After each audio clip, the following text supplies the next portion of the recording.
Grüß euch miteinander. Ich werde euch da gerne vorlesen. Psalmen auf Berndeutsch vom Berchtold Haller Verlag.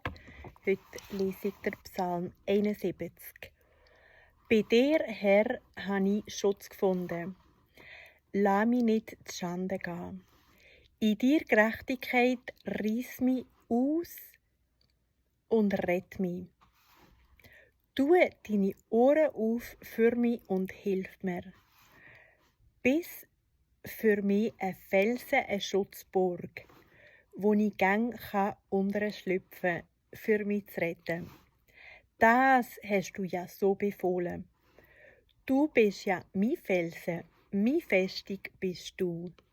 Mein Gott rett mich aus der Hand vom Gottlosen, aus der Faust vom Ungerechten und vom Gewaltmensch. Du bist ja die Hoffnung für mich, Herr. Herr, du bist mir von Kind auf mich Kümmer zu Hilfe. Auf dich habe ich mich verlassen vom Mutterleib an. Seit mir Geburt bist du mein Schutz.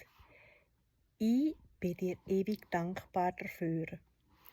Viele meinen, an mir sei ein Wunder geschehen. Aber du bist gern meine starke Zuflucht gsi.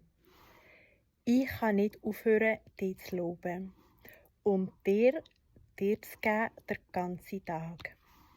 Kehr dich nicht ab von mir in meinen alten Tagen. Wenn mich die Kraft abnimmt, verlass mich nicht. Meine Feinde küscheln ja über mich und die, wo mir bös wollen, stecken die Köpfe zusammen und sagen, Gott hat ihn verlassen.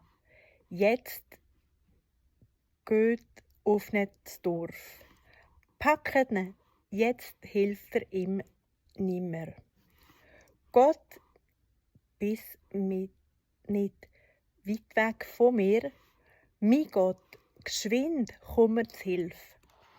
Die Schande gehen, umkommen sollen die, wo mir ans Leben wollen.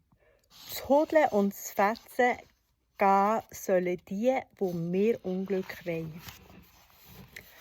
Aber ich plange weiter auf dich. Gäng möchte ich dein Lob vermehren. Ich will von dir Gerechtigkeit reden. Von dir hilft der lieblange Tag. Mehr kann sie in keine Zahlen fassen.